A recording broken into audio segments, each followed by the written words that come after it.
ሰላም ጤና ይስጥልን የተከበራችሁና የተወደዳችሁ የኢትዮ ኒውስ 24 አድማጭ ተመልካቾቻችን ለተሰኞ ግንቦት 20 ቀን 2018 ዓ.ም የሰዓቱን መረጃዎች ከዚህ ወደ እናንተ እናስደምጣለን። በቅድሚያም አርዕስተ ዜናዎቹን እንንገራችሁ።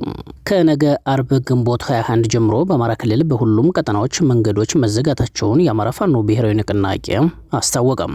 ያጋዙ የይስሙላ ምርጫ በአማራ ክልል አንድም ምርጫ ጣቢያ ላይ አይካሄድም ያለው ፋኖ ሰኞ ግንቦት 24 ይካሄዳል የተባለውን ያጋዙ የጨረባ ምርጫ ወከባንና የህዝብን እንግልት ለማስቀረት ሲባል ከአርብ ጀምሮ መንገዶች ሁሉ እንዲዘጉ ፋኖ ትዕዛዝ አስተላልፏል። ሙሉ የመንገድ መዘጋት መግለጫውን እናስደምጣችኋለን። ከባድ ተጋድሎ የተደረገበት ወለጋ ምድር ማጠቃለያ መረጃ ይፋ ተደርጓል። በዚህም በወለጋ ጌዳ አያና ወረዳ በአማራ ፋኖ ብሔራዊ ንቅናቄ ቢዛሞ እዝ ፋኖ የተደረገው አስደናቂ ኦፕሬሽን ከባድ እንደነበርና ሰራዊቱ ላይ የደረሰው ኪሳራ የፋኖ ድል በዝርዝር መረጃ ተጠናቅሮ ይፋ ተደርጓል። ተጨማሪ የብልጽግና ወታደራዊ አዛዦችም ህይወታቸውን በዚህ ቀጠና ተነጥቀዋል። ሌላኛው በዝርዝር የምንነግራችሁ የሰዓቱ መረጃችን ነው።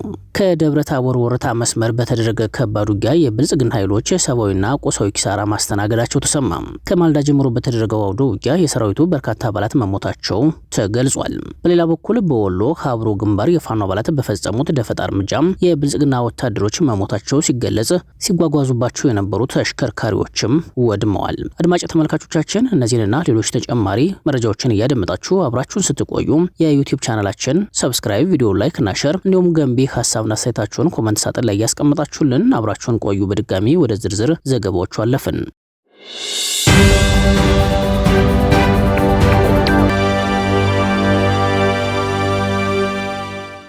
በደብረ ታቦርና ወረታ መስመር የሜጀር ጄኔራል ውባንታ ባተ ተወርዋሪ ክፍለ ጦር በብልጽግና ሰራዊት ላይ ከፍተኛ ድል የተቀዳጀበትን አውደ ውጊያ አካሂዷል። ያጋዙ ሰራዊት መነሻውን ደብረ ታቦር ከተማ በማድረግ ወደ ወረታ ሲያደርግ የነበረውን እንቅስቃሴም የአማራ ፋኖ ብሔራዊ ንቅናቄ ሰሜን አማራ በላይ እዝ ሜጀር ጄኔራል ውባንታ ባተ ተወርዋሪ ክፍለ ጦር አካል የሆነው አሳምነው ብርጌድ በድል አድራጊነት ማክሸፉ ተገልጿል። ክፍለ ጦሩ በደረሰው መረጃ መሰረት ግንቦት 19 ቀን 2018 ዓ.ም ትላንት ከጧቱ 12:30 ላይ ቆለይ የተባለ አካባቢ የደፈጣ ውጊያ በመክፈት የጠላት ኃይልን ክፉኛ አዳክሟል። ከጧቱ 12:30 ጀምሮ እስከ ቀኑ 9 ሰዓት ድረስ ለረጅም ሰዓታት በዘለቀው በዚህ አውደ ውጊያም ከቆለይ እስከ ተንሸራታች፣ ከኮካ እስከ አለም ሳጋም እንዲሁም ከአርሴማ እስከ ኮሶ ማርያም ድረስ በተዘረጋው ግንባር የፋኖ ኃይሎች በአገዛዙ ሰራዊት ላይ ከፍተኛ ድልን ተቀዳጅተዋል። የሜጀር ጄኔራል ውባንታ ባተ ተወርዋሪ ክፍለ ጦር አናብስት ጠላትን በማሳደድ አከርካሪውን በመስበር ለፋኖ የትግል ጽናትና ለጠላት ሽንፈት ሌላው የድል ምዕራፍ ሆኖ ተመዝግቧል። የሜጀር ጄኔራል ውባንታ ባተ አንደኛ ኮርም የህዝብ ግንኙነት ክፍል እንደገለጸው ከሆነ የፋኖ ኃይሎች በሚንቀሳቀሱባቸው ቀጠናዎች ሁሉ ያጋዙ ኃይሎች በሽንፈት እየተንገዳገዱ ይገኛሉ ብለዋቸዋል። ውባንታውያን የአሸናፊነት መንፈስ በሰራዊቱ ውስጥ በተጠናከረ መልኩ እየሰረጸ መሆኑን የገለጸው የህዝብ ግንኙነት መምሪያው ይህ ታሪክ በመሬት ላይ ያለ መራራ እውነታ መሆኑን ጠቅሶ የነጻነት ጉዞ በታላቅ ድል ተጠናክሮ እንደሚቀጥልም አስታውቋል። በተመሳሳይ በወሎ ቤተ አማራ ሀብሮ ግንባር መሃል አምባ አካባቢ የሚኒልክ እዝ ቃኝ ቡድን አባላት በወሰዱት የደፈጣ እርምጃ በርካታ ያጋዙ ወታደሮች እስከ ወዳኛው መሸኘታቸውና የጠላት ኃይል ሲጠቀምባቸው የነበሩ ተሽከርካሪዎች መውደማቸው ተገልጿል። በጥቃቱ አንድ ሲኖትራክ ተሽከርካሪ ከነ ሙሉ የጠላት ኃይሉ በቦምብ ጥቃት የወደመ ሲሆን ሌሎች ተሽከርካሪዎችም ከፋኖ ጥቃት ለማምለጥ ሲሞክሩ ገደል በመግባትና እርስ በርስ በመጋጨታቸው ከፍተኛ ጉዳት እንዳስተናገዱ ነው የተነገረው። የፋኖ ልዩ የሽምቅ ውጊያ ጥበብ በታየበት በዚህ እርምጃ ለጊዜው ቁጥሩ በውል ያልታወቀ የጠላት ኃይል እስከ ወዳኛው ሲሸኝ፣ ቀሪው ኃይል ሞትና ቆስለኛውን ሳያነሳ ወደ ኋላ ስለመሸሹ ነው ከግንባር አርበኞች ለማረጋገጥ የተቻለው።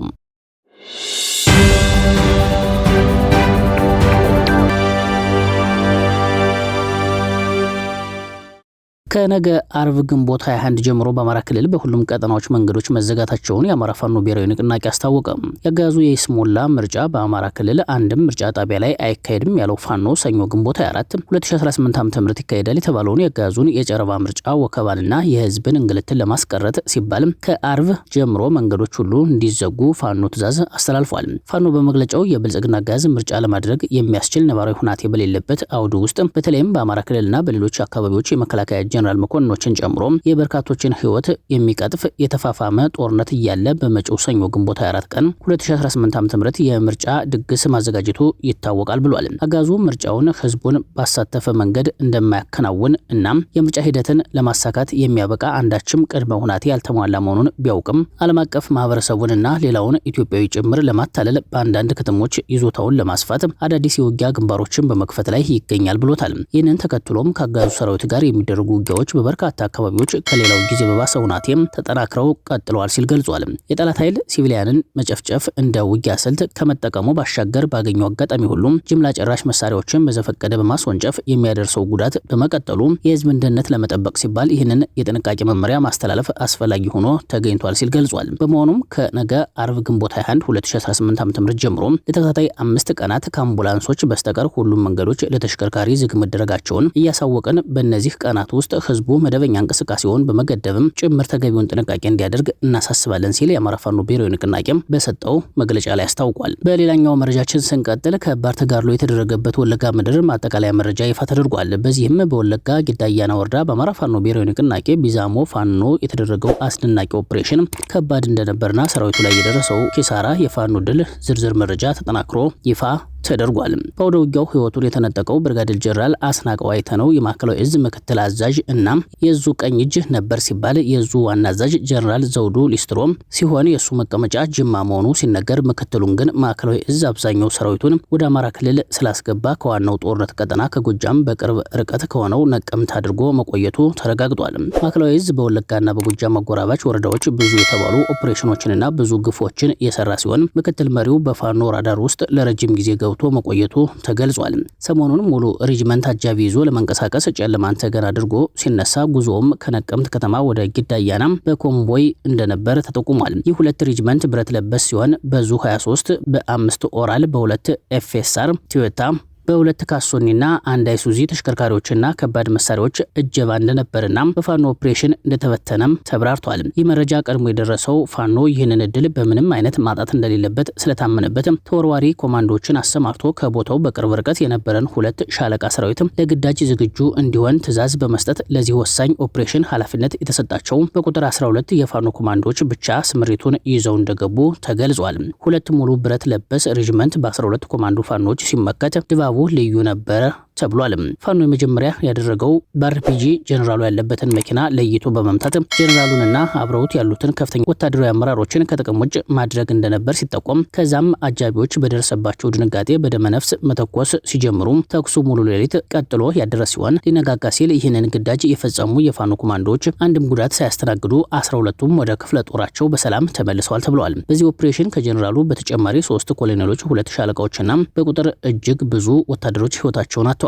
ሌላው ይህንን ያክል አመራር ያጣው የብልጽግናው መከላከያ ከፍተኛ አመራሮቹ ሙተው እንኳን መሞታቸውን ለመናገር ማፈሩና የፋኖ ኃይሎችን ቀብረናቸዋል የሚል ሪፖርት ማሰራጨቱ ግርምትን የፈጠረበት አውድ ተደርጎም ተወስዷል። የወለጋ ምድር እሳት የላሱ ስቃይ ያበረታቸው፣ መጨቆን ያስነሳቸው፣ ዝምታ ያበረታቸው የፋኖ ኃይሎች አሁንም ለቀጠናው ጥምር ሰራዊት የስጋት ቀጠና ውስጥ መሆኑን እንዲረዳና እንቅልፍ እንዲያጣ አድርገውት እንደቀጠሉ ስለመሆናቸውም ተመላክቷል።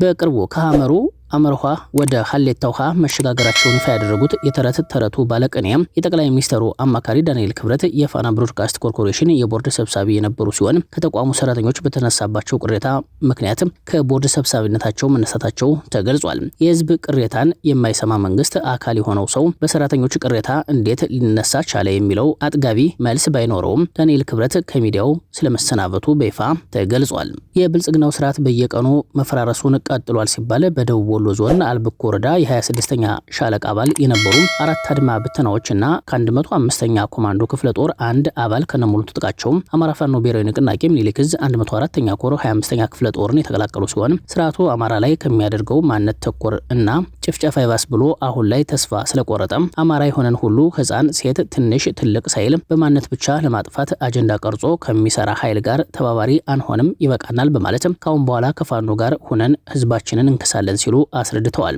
የ25ኛ ክፍለ ጦር አመራሮችም እነዚህን የአድማ ብተና አባላት አቀባበል አድርገውላቸዋል።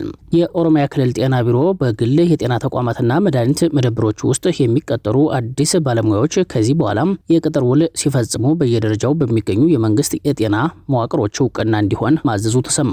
የግል የጤና ተቋማት አዲስ የሚቀጥሯቸው ባለሙያዎች ስራ ከጀመሩበት ቀን አንስቶ ሙሉ መረጃቸውን ለክልሉ ጤና ቢሮ መላክ እንዳለባቸውም መታዘዛቸውንም ቢሮው በክልሉ ለሚገኙ 21 የዞን የጤና መምሪያዎች ከጻፈው ደብዳቤ ላይ መመልከት ተችሏል። ቢሮው በግል የጤና ተቋማትና መድኃኒት መደብሮች ውስጥ ለሚቀጠሩ አዲስ ባለሙያዎች የሚከፈላቸው ደሞዝ በመንግስት የጤና ተቋማት ውስጥ ለሚሰሩ ባለሙያዎች ከሚከፈላቸው ደሞዝ ማነስ እንደሌለበት ጭምር ትዕዛዝ አስተላልፏል ነው የተባለው። በደብዳቤው ላይ የተጠቀሱትን ትዕዛዞች ተፈጻሚ በማያደርጉ የግል የጤና ተቋማት ላይ አስፈላጊውን ህጋዊ እርምጃ እንደሚወስድም ቢሮው አስጠንቅቋል። የተከበራችሁና የተወደዳችሁ አድማጭ ተመልካቾቻችን ለሰዓቱ ወደ እናንተ እንዲደመጡ የተዘጋጁት መረጃዎች እነዚህ ነበሩ። አብራችሁን ስለቆያችሁ ላቅ ያለ ምስጋና አለን። በያላችሁበት ሰናይ ቀን ይሁንላችሁ። በሰላም ዋሉ።